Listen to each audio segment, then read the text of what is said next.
All right. Hello, welcome to my presentation. My name is Sierra Stanworth. I am a student at SUU. Today, I wanted to talk about the different aspects of the addiction cycle. To start, we're going to watch this video.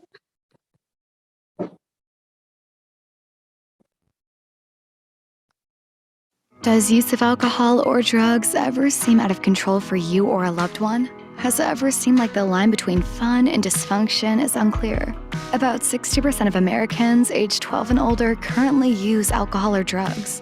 For some, this use can become an addiction, or what we call substance use disorder, or an SUD. An SUD involves out-of-control use of a substance even though it causes you harm.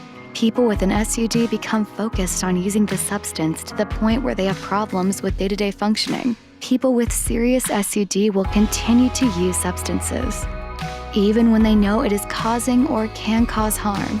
Heavy substance use directly impacts the body and mind, and can affect parts of the brain that control how you think, make decisions, learn, remember, and control your behavior. How can I help someone struggling with substance use disorders? Learn all you can, speak up, and offer constructive support. And don't wait for them to hit bottom. Substance use disorders are treatable and recovery is possible. Does use of alcohol or... Okay, so that video just kind of gives an overview of what I will be talking about today. The last point I want to touch on this page is what the DSM, like the diagnostic criteria, defines as a substance. Not, I wrote a whole list, but mainly just the caffeine, opioids, inhalants, cannabis, tobacco, stimulants, and other substances that can be abused. This is just some statistics about the death rates in Utah. It goes to March of 2021. I won't go over it too much. I just thought it was a good representation to see how the state is doing with substance abuse addiction related deaths. Then I have this graph, which shows the drug use among college students. You can see that marijuana is the main one, but cocaine and hallucinogens are also close behind.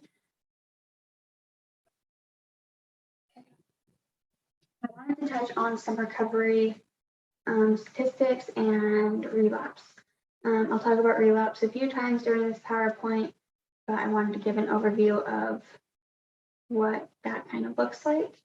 I have 2% of relapse at the top. You can see that overall relapse can occur to 40-60% of people who are actively trying to recover from a substance use disorder. And then there's a bottom on one of my graphics. That was a research done about relapsing after you enter treatment, and that rate was up to 85% of individuals who go to treatment do relapse. And there's some other points on those visuals, but for the sake of time, I won't go over them too much. You can feel free to pause this and look at them. I will just touch on some of the most common reasons for relapse, and that can just be stressors, not being in a supportive environment, traumatic events, unseen life hardships, and many other things. Here's some interesting gender facts. I won't go over it too much. I just thought it was interesting that there's been seen to be a difference between male and female use. And this just kind of goes over some points that they have gotten. This was in the year 2021 for 2020. But this is a slide that I recommend you pause and read through if it interests you. There are several risk factors for someone developing a substance use disorder, and a lot of that is biology and environment. There are some genetics that play a part for you to have more addictive traits and thought patterns and kind of that stronger pull to a substance after your initial use. And then there's also the environment. If you're around people that are constantly using substances, or you're in a household where substances are being abused, and there's also peer pressure, and even if like there's a lot of trauma or neglect and your life is just chaotic and there's not much stability, and people can sometimes turn to substances to provide some sort of structure and constant thing in their life. And you just want to say that there's risk factors. That doesn't mean that causes addiction. You could have a full family history full of addiction. You yourself do not have to partake in a substance. So, okay. Sorry. There are several potential reasons for someone to go into a substance use cycle. A few of them are just to feel good and feel better. Some could do it as an escape from their emotions and feelings. Some could do it because they feel overwhelmed or their family dynamics aren't good or healthy. Some do it because they like the feelings that the substance gives. They could just use substances because people say it helps. They could also do it just out of curiosity. They may have a family member or a friend group that does it and they want to see what it's like. The research has shown that there is a cycle to addiction that goes usually in the way I have written it out, and that's not for everyone. Some steps can jump or a switch or go around. Mainly it starts as an initial use. That's when they are first introduced to the substance and they engage with taking it. For a lot of people, that stops there and it won't go on to the next stage, which is abuse, which means that they are, and it's a reoccurring use of the substance to get the desired effect that they are wanting. And then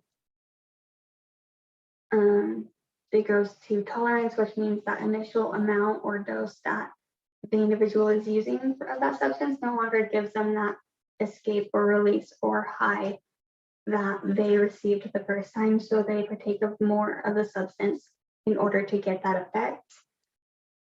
That usually leads to dependence, which means that your brain and body can physically depend on the substance in order for certain neurotransmitters to function properly. An example of this is people who are addicted to heroin not get to a point where they cannot feel pleasure without using heroin. Those neural pathways have been damaged and that signal just will not be transmitted. After you get dependent on those substances, it usually can then be classified as an addiction. Addiction is a mental disorder that is chronic and it is long-lasting. Recovery is 100% possible, but it is always a work in progress. Some people say once an addict, always an addict, which if you look at it that way, even if you're in recovery, you still may have urges and thoughts to engage in substance use.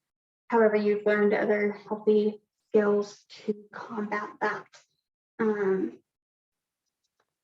also want to say that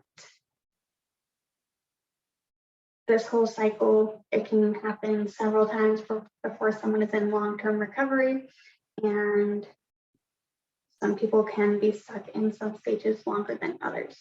I did connect a YouTube video that walks through an individual who used the 12-step program to kind of help with her recovery. For the sake of time, we will not be watching it.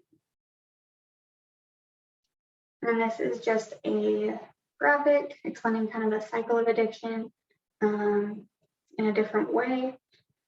I encourage you to pause the video and look through it. And I'm just going to pause for a second. Okay, there is a long-term effect on the individual. Their learning and judgment can be impaired, as well as their decision-making. They may not learn or comprehend new material as well. That can make keeping a job extremely difficult, as they cannot remember how to do the tasks that the job requires. Also with their decision making, they may be impulsive, they may not show up, they may not be consistent, they may not always take their medications if they have those, just because of the damage that the substances have done to their brain. Their judgment can be impaired permanently or for a long time. That means that they may not always think clearly, they may always be on high alert, they can sometimes make poor decisions just because they don't have that higher cognitive ability to think through a scenario. They may be more prone to stress, and something that could have caused them no stress before the addiction can now cause them an increasingly distressing emotion. Their memory is usually altered. While they're actively in addiction, it is common for them not to remember the events before, during, or after they engage in the substance. And then after long term, they may struggle to remember just like daily things. That's just because your brain structure has been kind of rewired and damaged overall. And last thing I want to point on is their behavior. They most likely will not be completely the same after an addiction, or at least for a while after. Even though someone is in active recovery, it can take a long time for the body to heal. This is a video of Miss USA. She talks about how she tested positive for a substance and just kind of how that impacted her and how the media went about it. For the sake of time, I will not be playing it. I recommend that you watch it. It's a really good TED Talk.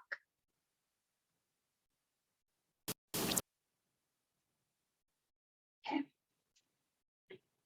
Like I said, your body physically has an impact when you have an addiction. In Utah, there is an opioid epidemic, and so I want to touch on the withdrawal symptoms.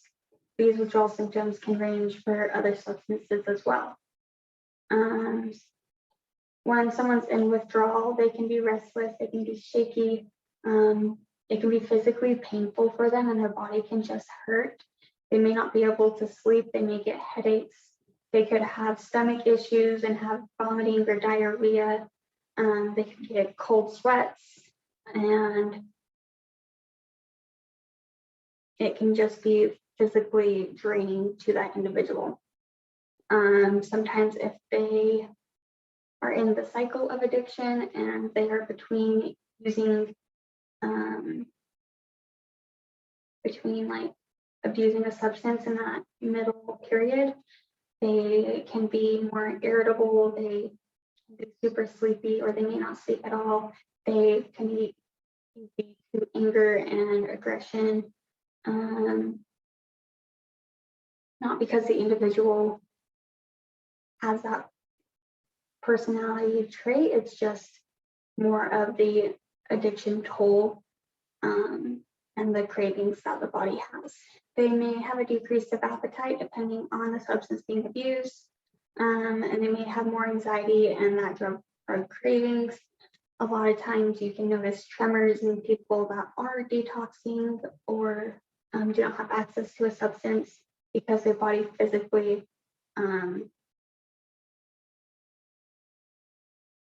is physically reacting to the absence of the substance. One thing that research has shown is people who abuse drugs can have big weight fluctuations. This can mean they can have rapid weight gain or rapid weight loss. Some drugs make it and so the person has no desire to eat and they can lose weight rapidly. So when they stop losing, they can gain that weight back. We can also see most of them have bad teeth or bad breath and overall not good hygiene. There's a psychological toll as well as a physical toll. That is why addiction is really hard to treat, because a lot of times treatment focuses on one aspect or the other, but you need both aspects, physical and psychological, combined to really start that recovery process. Some psychological things are they could be more prone to worry or stress, and they could always be a little paranoid. They could be feeling really fatigued or unmotivated. They may not want to get out of bed. And with substance use, sometimes they can be in like rapid mood changes where they can be happy and fine one minute, and then the next minute they're sitting on a couch super down and not really wanting to engage in life. And this video, I really like his talk. I'll play a little bit of it. The rest of it is really awesome. Actually, I will not be playing it. A few times I've recorded this, it's ended up being over an hour long if I play all the videos.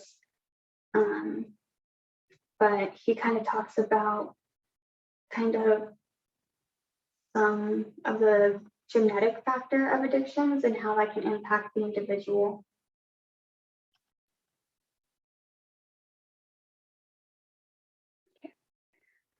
With substance use disorders, there are many impacts on relationships. I put a few quotes on the left, and then I put a list of bullet points that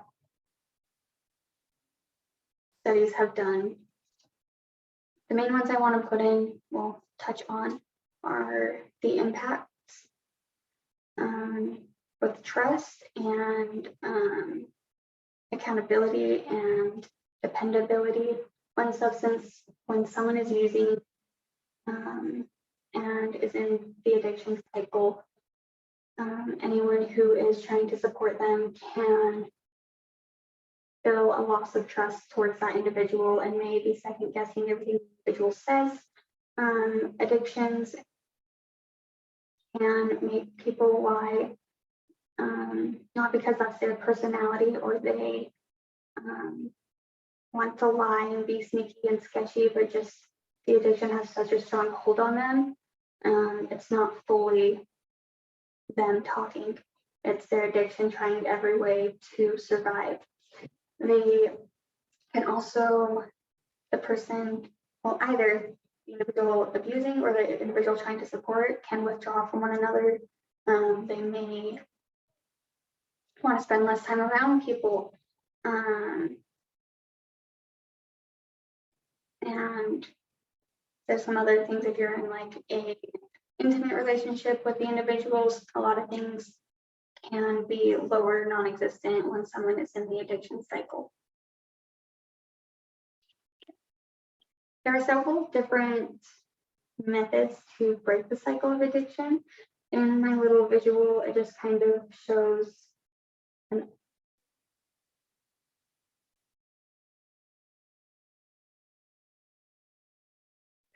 like a super kind of easy example to look at, but it's way more complicated than that. addictions usually start with some sort of trigger, emotion, event that leads to them wanting to go to the behavior of abusing a substance. That's where they can either choose to engage in the rest of the cycle of a substance use, or they can break that cycle and find more healthy mechanisms for dealing with that trigger. There are also lots of different recovery paths.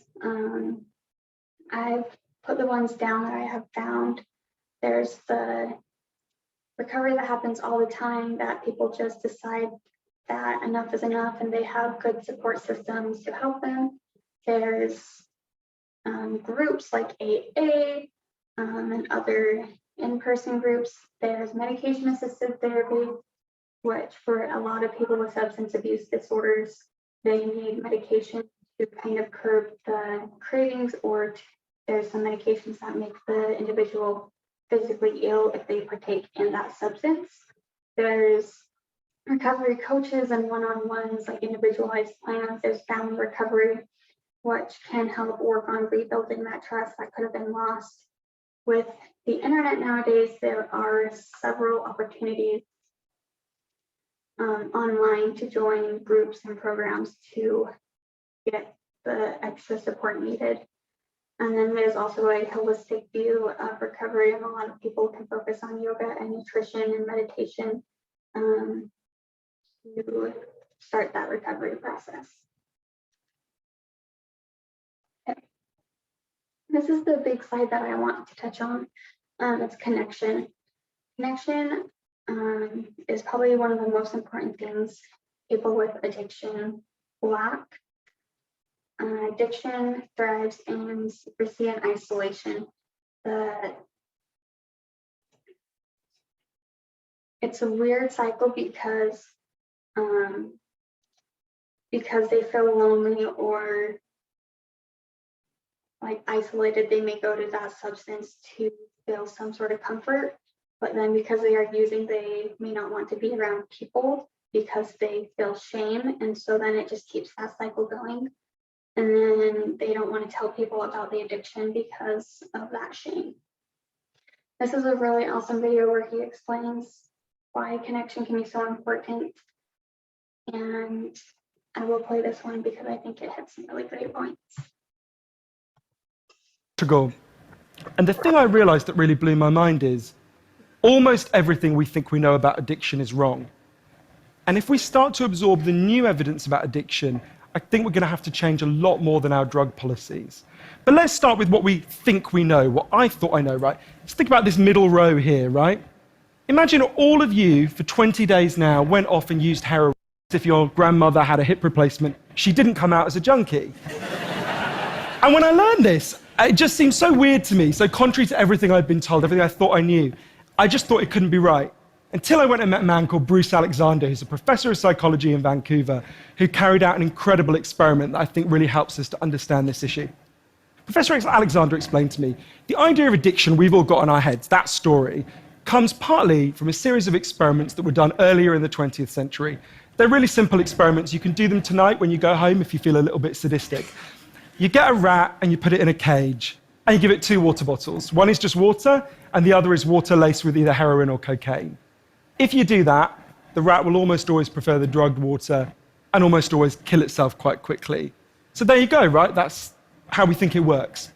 In the 70s, Professor Alexander comes along and he looks at this experiment and he noticed something. He said, we're putting the rat in an empty cage. It's got nothing to do except use these drugs. Let's try something a bit different. So Professor Alexander built a cage that he called Rat Park, which is basically heaven for rats, right? They've got loads of cheese, they've got loads of colored balls, they've got loads of tunnels. Crucially, they've got loads of friends, they can have loads of sex, and they've got both the water bottles, the normal water and the drugged water. But here's the fascinating thing. In Rat Park, they don't like the drugged water. They almost never use it. None of them ever use it compulsively. None of them ever overdose. You go from almost 100% overdose when they're isolated to 0% overdose when they have happy and connected lives. Now, when he first saw... Okay, well, maybe. I'll stop the video there. He just goes on to explain kind of the rest of the study and how that applies to us. but I really liked how they've done more research and have found that when there's alternate activities and hobbies and other people around someone, the substance may not be as appealing and the addiction may not be as strong. And the thing I Okay.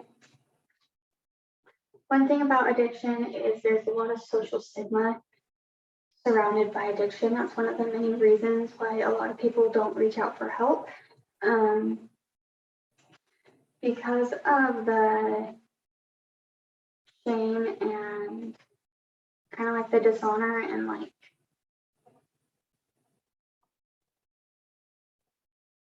pain that someone feels when they open up about an addiction.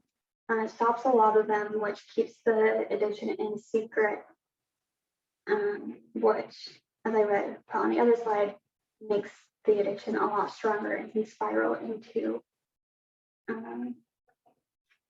bigger issue and have a bigger hold on the individual. The thing about addiction is, yes, they actively chose to partake of the substance the first few times, but the individual is not their addiction. And a lot of times when they are stuck in that cycle, their addiction has more of a say with their actions than they do. They can feel so strongly against using that behavior or substance. However, the addiction can always come in and twist things and make them think that the substance is the way to go.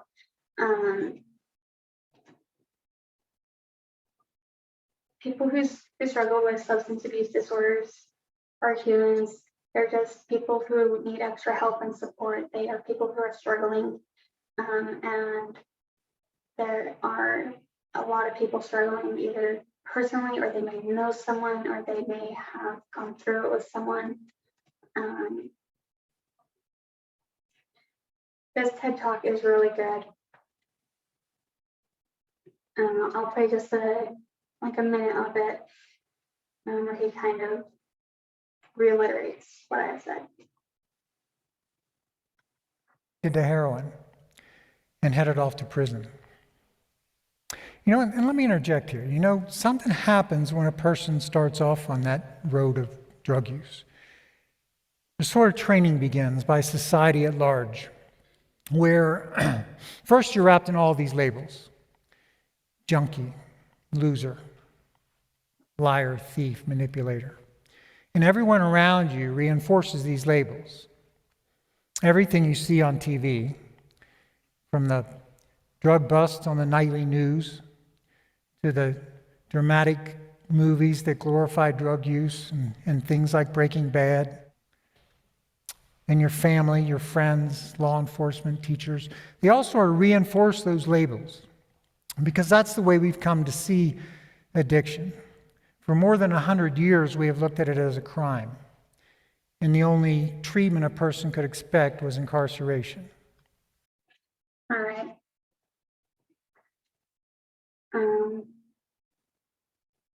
That kind of sums up what I've just been saying with addiction is looked at as a crime, and the person who is addicted is looked at as like a criminal and as purely a bad person. But the truth with addiction is it's a chronic mental health condition, and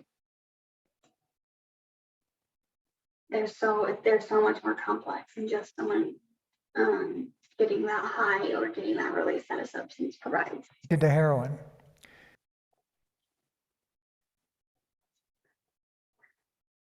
There are lots of ways to support people through an addiction. Being someone who is there for someone struggling can be extremely exhausting. And so that's why my first point is that you need to take care of your physical and mental well-being. It's kind of like the person, like the thing on the airplane that's like, put your mask on before you help anyone else. You need to make sure that you are physically and mentally in a good space before you can help support someone who is struggling. Burnout with support is real. The process of recovery from an addiction is very long, and there can be a lot of relapses and a lot of cycling through those steps. If you do feel yourself burned out, that's completely natural and okay, and I would just urge you not to feel shame or feel like you're an awful person for needing to take a step back. An important thing with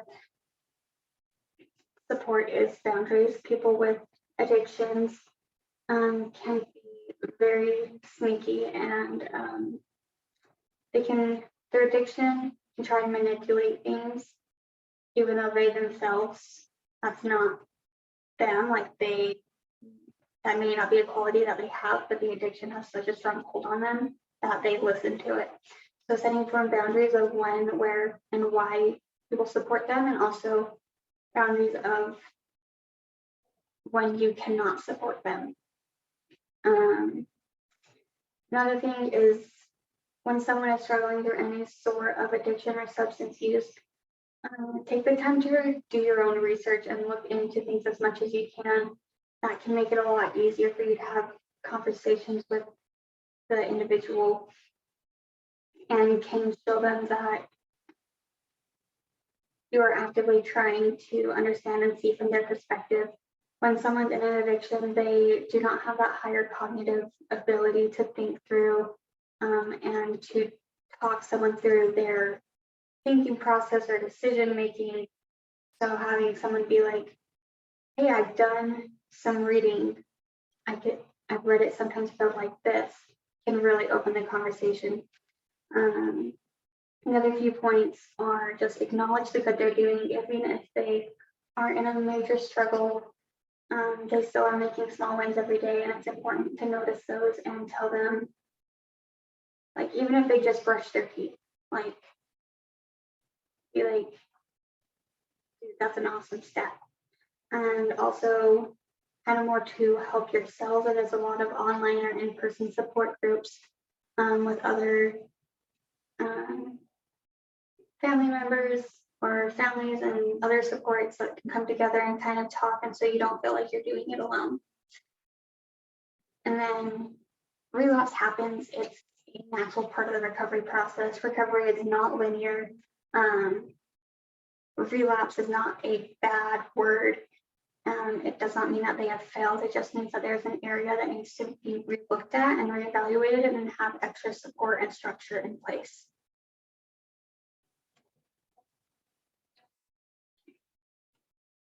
I talked about some things that you are welcome to do to help support, and then I have looked up some things that maybe are not super helpful. The main point of this, you can pause and read every bullet point, but the main point is don't tell them how awful they're doing or shame them or telling them that they're a horrible person or what they're doing is so wrong. Like, they already know that. They already feel so much guilt and shame inside. Having another voice echo that can make them feel more defeated and more just overwhelmed and feel like recovery is not possible. I also want to touch on the point, it's a few bullet points down, that don't argue with them when they're actively using. If they are in the midst of what the substance gives them, that high or that escape, they are not in their right mind. They're not thinking clearly. They are not having that normal brain function. So you arguing with them will not do any good for either of you. It can make you more frustrated. They may not even remember it when they come out of that high or escape. And so it just won't be very helpful overall. There's lots of programs to help with addictions. These are just some of them. On the left, on the right, there's some different behavioral treatment. There's CBT, there's DBT. I did not put that one on there, but that one has shown dialectical behavioral therapy has been shown to help with addictions a lot. There's like equine therapy, which is with horses, and they can work with a horse, and lots of different things. Addiction usually is a co-occurring disorder. There's usually other mental illnesses that play a part, like depression, PTSD, anxiety, OCD, and they are trying to just self-medicate to make themselves feel better. Which is why we should never look at someone who's struggling with an addiction as a bad person. They may be doing bad things when they are stuck in their addiction, but they are still humans. They have good in them, and it's important to like notice that as well. We talk all the time. So why does this matter? The YouTube video on the right kind of explains a sister's perspective when her brother is engaging in substance use. And then on the left, I have a picture of me and my siblings. These are the siblings from my mom's side, my dad and my stepmom. I have a few others, but they don't really have much to do with this part of my story.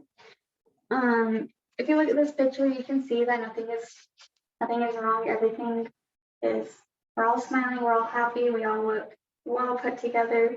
What you don't know is we grew up in a household of addiction and abuse and neglect. We were in and out of the foster care system, which had its own struggles and experiences that were extremely hard.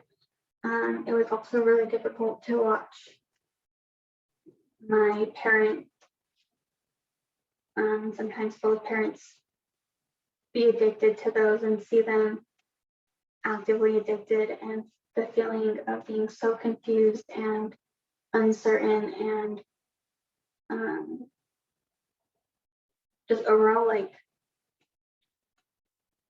I did not fully understand. I took a lot of that and put that blame and shame on myself, which a lot of children do if they're in a household of addiction.